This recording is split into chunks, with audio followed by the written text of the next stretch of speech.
Hey guys, many of you have probably heard the saying, it's better to be lucky than good. This saying applies to many facets of life, and the game of Scrabble is no exception. Of course, if you want to win a Scrabble tournament with a lot of good players, you do need to be very good at the game. You need to put in the effort to memorize a significant chunk of words, and you also have to have a solid grasp of the strategy. That being said, you also need a good amount of luck to be on your side. Going into the 2024 Scrabble Players Championship in South Bend, Indiana, I knew I had the skills it takes to win the title. But I was equally aware that I was going to need some strokes of good luck if I wanted to finish above all of the other strong experts vying for the title. I also knew that regardless of how on top of my game I was, over the course of a 5-day Scrabble tournament, I was bound to make some mistakes. And I knew that at least sometimes I'd have to rely on luck bailing me out of these mistakes if I wanted a shot at the title. And this right here, guys, is the reason why I want to show you the game I'm going to be featuring in today's video. After I won the championship, a lot of people came up to me and were like, "Wow, Mac, that's such an impressive accomplishment. You must have played absolutely perfect Scrabble." No. I definitely played well, don't get me wrong, but I played far from perfectly. And today's game was no exception. As you guys will see, I made several mistakes this game. It wasn't anything close to my worst played game of all time, or even of this tournament, but by my standards, it was still definitely not my best effort. Despite that, with the help of some absurd strokes of luck, I was able to claw my way back to an unexpected, and you could legitimately argue, undeserved victory. There are two lessons I'm hoping my viewers can take from this game. Number one is that even the best Scrabble players in the world need to rely on a little help from the tile bag here and there to win some games. And number two is if you're having a bad game or a bad tournament, never give up because you never know when luck is going to turn in your favor. Alright, enough of Mack's Philosophy channel, let's get back to Mack's Scrabble channel. This was round 11 of the 2024 Scrabble Players Championship, and my opponent was Jason Lee, a longtime expert from Montreal who I've played many times in the past. Jason was first and opened with Cove for 18 points. Now, it's only turn 1 and we already have an interesting play to talk about. Astute viewers may be wondering, why would Jason put Cove here? This puts not one, but two vowels next to the blue double underscores, and one of the first things I learned as I was getting into tournament Scrabble was it's generally good to avoid putting vowels next to these squares on your opening play whenever possible. And Jason could have simply slid this play over by one square, putting the O instead of the V on the star, and that would have put the C and the V, both consonants, next to these squares. So why did Jason put it here? The reason is twofold. Number one is because the type of plays you're typically worried about when you're placing vowels next to bonus squares, namely high-scoring overlaps, are not going to be possible in this situation. The C and the V are the two tiles in Scrabble that make no valid two-letter words. So from Jason's perspective, it's not possible for me to make a high-scoring play going above or below the letters in Cove that will really punish Jason for putting those vowels next to the double underscores. And reason number two is that the alternate placement of Cove, which doesn't place any vowels next to the bonus squares, has significant drawbacks. In particular, Cove takes a lot of backhooks. 6 of them to be exact. It takes a D for Coved, an N for Coven, an R for Cover, an S for Coves, a T for Covet, and a Y for Covey. So if I have any of those letters along with a good rack, I could be threatening high-scoring plays down the K column, or even worse, a possible double-double bingo, which would score a huge amount if I have a 7-letter word with one of those tiles in the 4th spot. Those hooks after Jason's placement of Cove aren't nearly as damaging for him. So this is a very heads-up decision by Jason, one I 100% agree with, and a good reminder that while there are good rules of thumb to keep in mind in Scrabble, there are always exceptions, and it's always important to think about the position in its totality. My opening rack of the game was not great, A, E, F, K, N, and a pair of U's. Hilariously, the first option I saw was an inappropriate word I won't say out loud through the C in Cove, which scores 21 points. But it still would have kept A, E, N, U on my rack, so I decided to look for better options. Then I noticed I have a high-scoring play hooking Coven, namely Kenoff, which scores 40 points, but keeps the dreaded double U combo. I ultimately decided that given my lack of any other appealing options, this was worth it. Something like Funk in this spot does get rid of one of my U's, but it scores 11 less than Kenoff, and it still keeps the vowel-heavy AEU, which is far from ideal. So I figured if I'm not going to get a good leave anyway, I might as well just take my 40 points and run. Jason responded with an even higher scoring play, getting the overlap of res for 47 points. And I did not draw well, pulling a third U along with GHIO. The only sensible thing to do in this position is to exchange tiles, and that's exactly what I did, chucking 6 back into the bag, keeping just the H on my rack. I like keeping H's in general because they can double as a good scoring tile and also a good bingo tile. Jason got a second turn after my exchange and used it to play Peg, hooking Zap and FE for 31 points. My rack looks a lot better than it did before I exchanged, and I made what appears to be my best play, Radix, down the K column, scoring nicely 42 points and keeping the synergistic SH leave for my next turn. Jason had the Q and managed to dispose of it nicely with Quail scoring 28 points. And I started to draw too many vowels again here, and made the decision to prioritize points by playing Shoe down the L column, making Zaps, Fet, and Go, which scores a lot. It gets me 41 points, but it keeps the AEI leave, which could easily turn sour if I draw more vowels out of the bag. I did consider a couple other options on this turn, one of which was Ho in the same spot as Shoe, which scores 17 fewer points, but does hold my valuable S. At the end of the day, though, I decided 17 was simply too much to give up to keep the S. I also looked at Hoy's making pegs, which scores 10 fewer points, but does dispose of an extra vowel, keeping AE instead of AEI after Shoe. But again, 10 points just felt like too big a sacrifice to make for the improved leave. For what it's worth, a simulation of the computer engine Macondo does agree that Shoe was the correct play. Jason struck first on his next turn, getting down the bingo of Crested and Quails for 89 points, easily his best play, and he takes a 90-point lead. To make matters worse, I had just about the worst draw possible after Shoe. I kept AEI, and my fear was drawing more vowels, and my fear came true in every way possible. I drew EEOU, so I now have 7 vowels. Once again, the only sensible thing to do here is to exchange tiles. And that's what I do, trading 6 once again, keeping just the E on my rack, hoping desperately for some consonants on my next turn.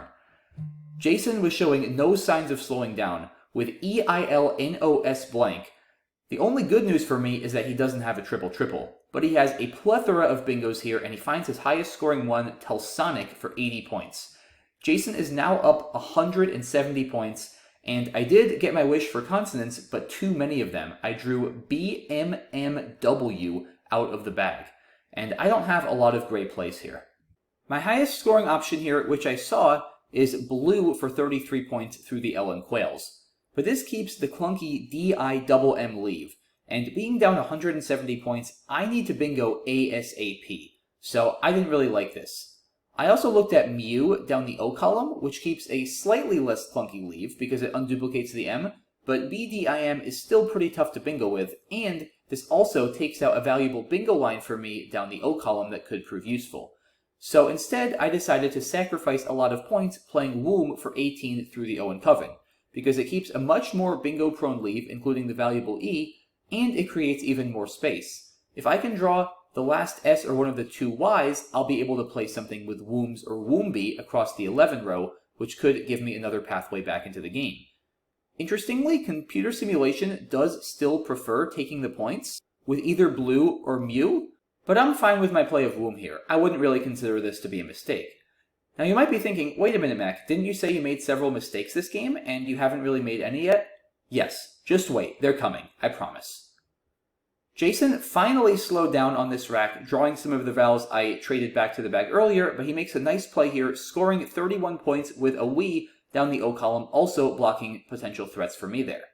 And I finally got the break I needed, drawing into this rack, DEGIMNO. The only playable bingo here is Mendigo, which plays either with Shoot for 87 or with 2 for 81.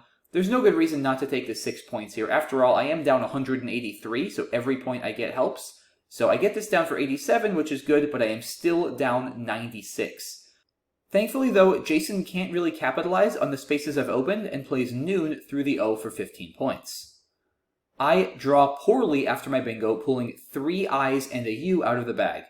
I do at least have the last S, which, like I said before, could prove very useful, especially since with my play of Womb, I opened up an S-hook for Wombs. I played Leary here and Che for 15 points, keeping the mediocre ISU. But I figured for 15 points it was still worth it over trading tiles. Another option might have been Igloo through the G and Mendigo for 18 points, which does keep duplicate I's, but it gets rid of my U and also keeps the R, which helps balance out the vowel consonant ratio a little bit. The plays seem comparable, and computer simulation has them really close, so we won't really say Leary is a mistake. But like I said, guys, stay tuned, the mistakes are coming. Jason once again has too many vowels, but finds another really nice play, this time a Lee through the L in Quails, near where he played a Wee before, scoring 21 points.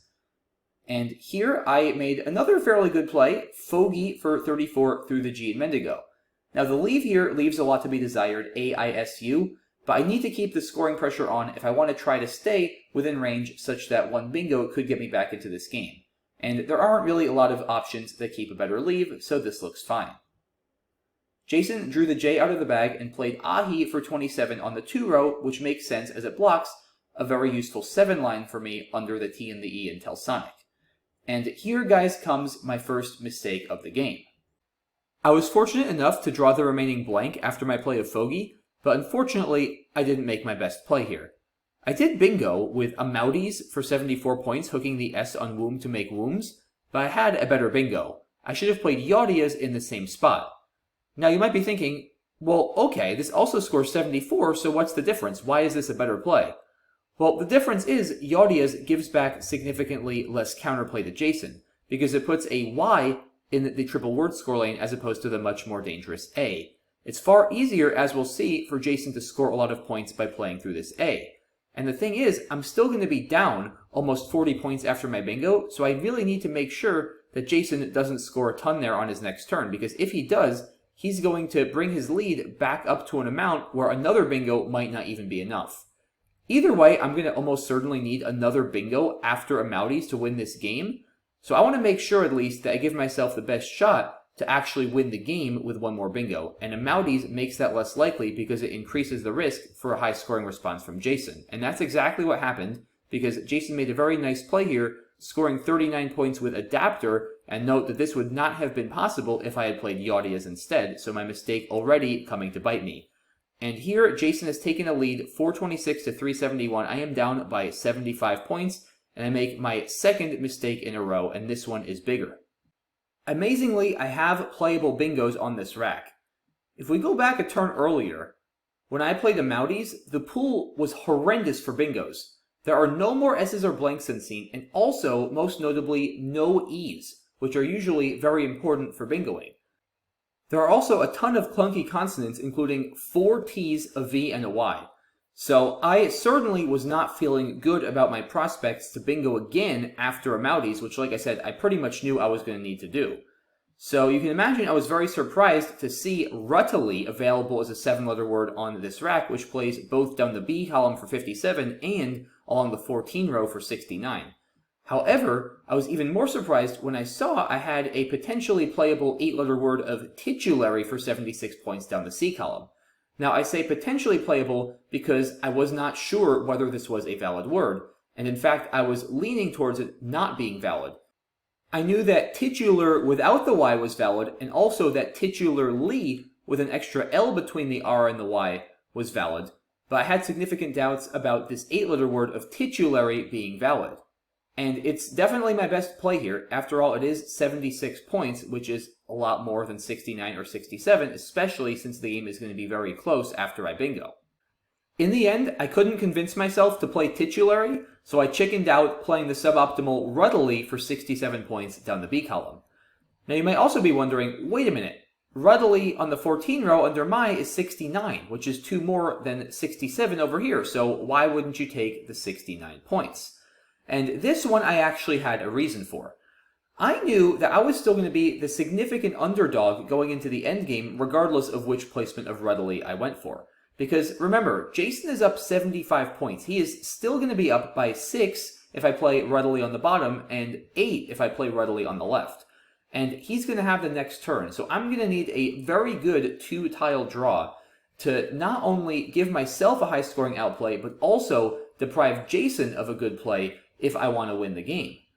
And I pretty quickly figured out that I was going to need to draw the H, because I knew if I didn't draw the H, then two things were going to go against me. Number one, with the big Haji hook available for Ahi on the board, if Jason had the H, he was almost guaranteed to have a fairly high-scoring play down the D column.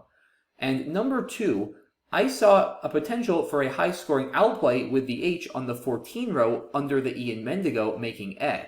In particular, if I drew the A, the O, or the U, I could have A, O, or making a valid two-letter word with the M, and that would score 30 points.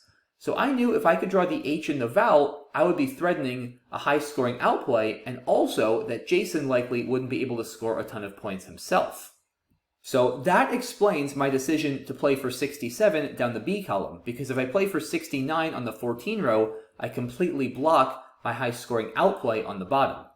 I correctly calculated that after Ruddley, I needed either AH or OH out of the bag to win this game. If you're wondering, the odds of that happening are a mere 1 in 18, because there are 9 choose 2 or 36 possible 2-tile draws I could pull from the bag with 2 tiles left in the bag and 9 tiles total unseen, and of those, just 2 possibilities, once again, the A and the H or the O and the H will give me the win. So that's 2 out of 36 or 1 out of 18 win percentage, which is between 5 and 6%, so not great.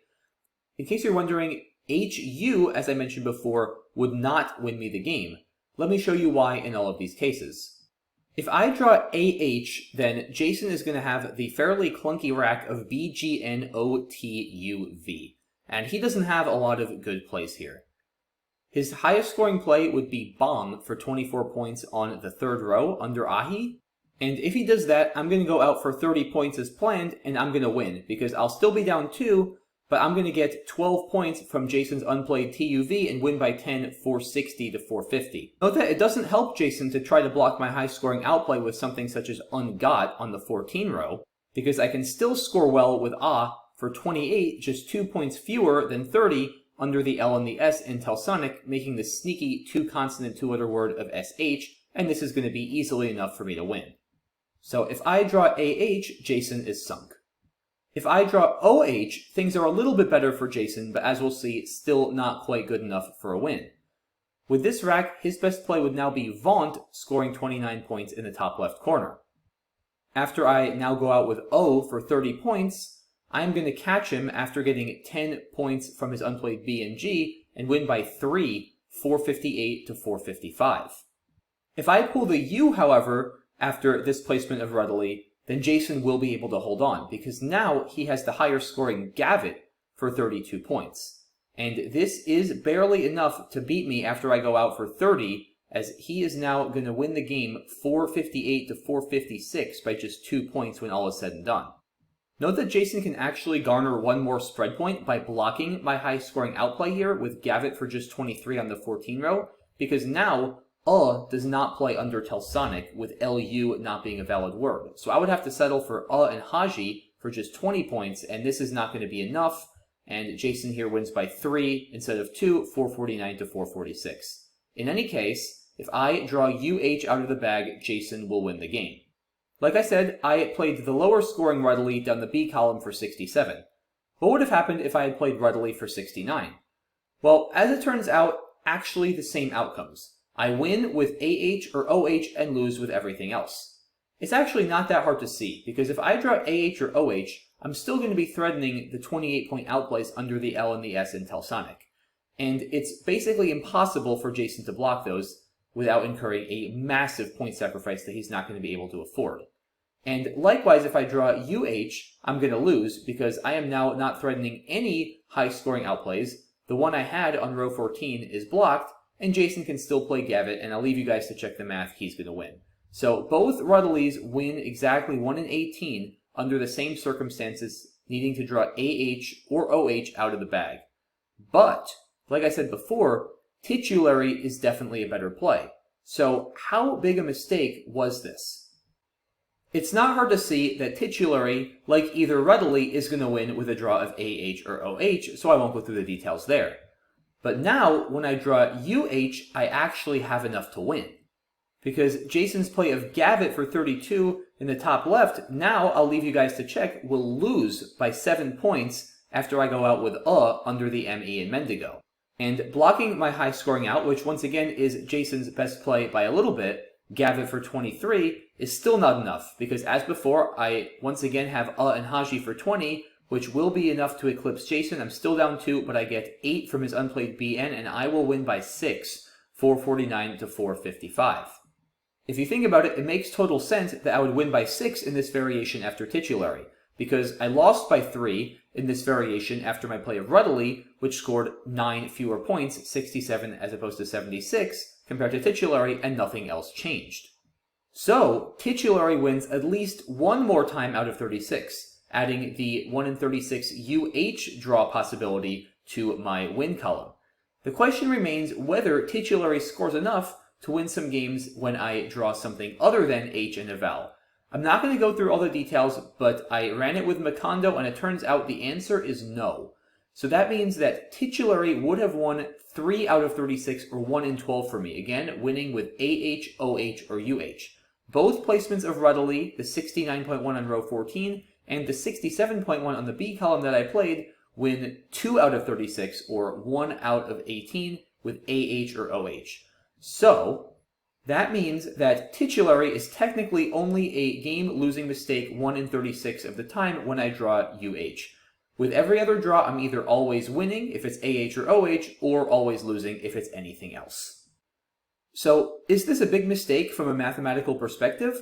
Well, yes and no, depending on how you want to look at it. On one hand, it only costs me just under 3% of win percentage, which is not that much. On the other hand, playing titulary would have increased my win percentage by 50%, from 2 out of 36 to 3 out of 36, which, relatively speaking on a percentage basis, is a significant amount. In any case, though, however you break it down, this is not a mistake I can afford to be making at this level of Scrabble. You need to be certain on these words, and you need to get these positions right. And if there were any justice, I would have drawn HU and gotten punished for this mistake. But sometimes there is no justice in Scrabble, because after my suboptimal play of Ruddily for 67, I drew, of all things, HO. One of my 2 out of 36 winning combinations. So I got rewarded for making a terrible play, chickening out of a valid bingo by hitting a 1 in 18 win. Sometimes, like I said, guys, this game has no justice, and luck rewards you when you least deserve it. These are the kinds of lucky breaks you need to catch at least a couple of if you want to win as big and hotly contested a tournament as the Scrabble Players Championship. Like I said earlier in this video, you're simply not going to go 5 days and over 30 games of Scrabble at this intensity without making some mistakes. It's simply not humanly possible. And as we saw here, I made 2 pretty significant ones towards the end of this game. This was probably my biggest lucky break of the tournament, at least if you look at it purely from a mathematical perspective, given how unlikely I was to hit a 1 in 18. But I had several other lucky breaks this tournament, and I think it's safe to say if you ask any past Scrabble Players champion, they're going to tell you that they played well, but they also had a couple games where they made mistakes and got bailed out of it by some good draws when they really needed them. It's just part of the way the math behind these kind of Scrabble tournaments works. In any case, realizing what he was up against, Jason made a very reasonable decision in this position. He saw that he was going to lose by 3 points if he made his best endgame play, which, as I mentioned before, was Vaunt for 29. I would, of course, follow this up with my 30-point outplay of O under the M and E and Mendigo, like we discussed before. So, correctly calculating all this, Jason decided to challenge my bingo of Ruddily. Jason wasn't positive that Ruddily was good, and he figured he knows he's sunk if it stays on the board, so if he's not entirely sure, he might as well challenge, because if it's not a word and it comes off the board, then Jason is of course going to win this game quite easily.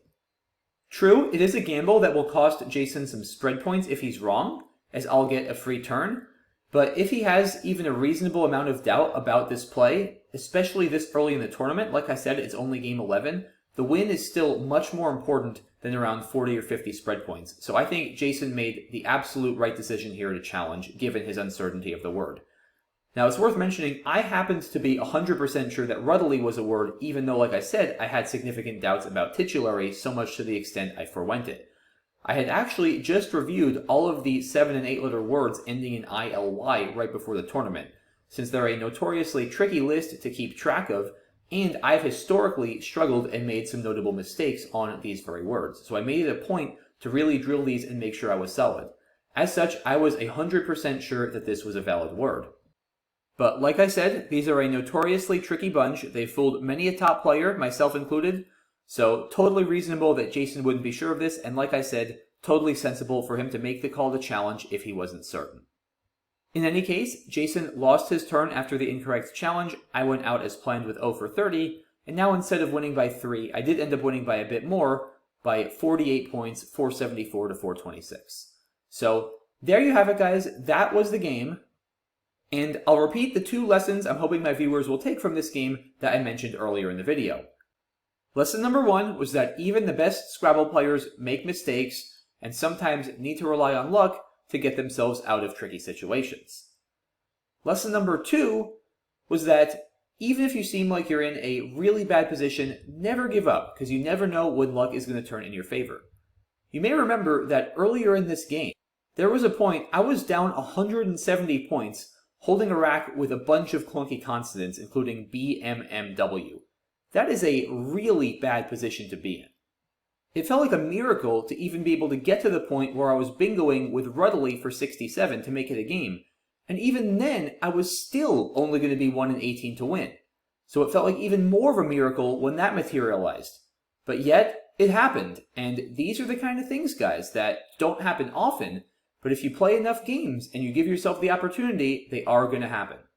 Now, of course, I still should have played optimally here, but you've also got to appreciate and take the breaks that you get with this game, because even though Scrabble can sometimes be very forgiving, as we saw here, there are other times where Scrabble can certainly be very, very cruel.